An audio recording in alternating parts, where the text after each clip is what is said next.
Би яриаггүй. Таны нэг засаг 5 цугч байгаа наад хүмүүс чи хоорондоо илчилсэн бие биенээ. Хэвлэл мэдээллийн байгууллагууд илчилсэн. Телевизүүдээр илчилсэн. Олон нийтийн сошиал медиагаар илчилсэн.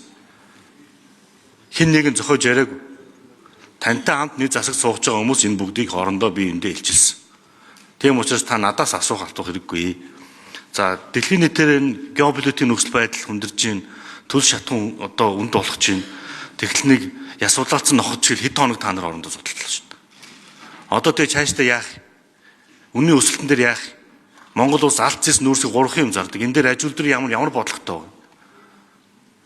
Нөгөө хэдэн цаасаа эргүүлж төрөөж хараа суугаадах юм уу? Эрс шийдэмгээ бодлого хийх юм уу? Иймнүүдээс нь тодорхой хариултууд амар байна. Тэгэхгүй бол одоо ингээд нэг талаас бас өрөвдөлттэй юм даа. Энд тэгээд нэг хэдэн хүмүүс хэдэн биений хулгааг яриад юу ч болоогүй юм шиг нэг засагт одоо тэрвэрлдээ суугчгийг харахад. За шижир гишүүний асуултанд хариулъя. За манай улс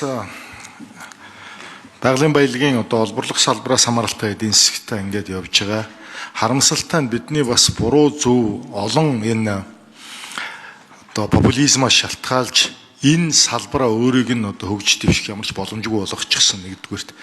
Тийм учраас одоо өмнөх засгийн газрын үед боловсруулад бэлэн болгоод яамдаас бүх саналаа авчихсан байгаа ашигт малтмалын тухай хуулийн нэмэлт өөрчлөлтийн төслийг яаралтайгаар улсын хурлд өргөн барьж хайгуул хөрөнгө оруулалтыг татах шинэ мөнгө оруулж ирэх тэр дундаа ашигт малтмалын нөөц ашигласны төлбөрийг оновчтой болгох зэсийн салбарын амнаатыг бодиттой болгох бусад одоо шинэ төслүүдийг хөдөлгөх энэ боломжийг нээсэн ийм өөрчлөлтүүдийг хийсэн одоо ашигт малтмалын тухай хуулийн нэмэлт өөрчлөлт орж ирнэ. Үүний араас за гүцэг хариулчих дамжин нэмнэр төвш 1 минут. Үүний араас бид бас зөвхөн ухаад шууд экспортлдог ийм орон байгаад байгаа.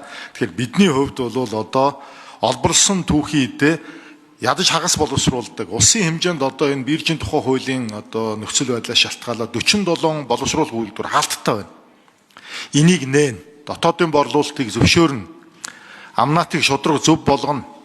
Энэ чиглэсэн өөрчлөлтүүд орно. Мөн араас нь хүнд үйлдвэрийн тухай хууль орж ирнэ. Хүнд үйлдвэрийн тухай хууль бол Монгол оронд өгүүлэгдэж байгаа боловсруулах үйлдвэрлэх салбарыг одоо хөгжүүлэх бодлоготой хөрөнгө оруулалтыг татах чиглэлтэй ийм хуулиуд байгаа.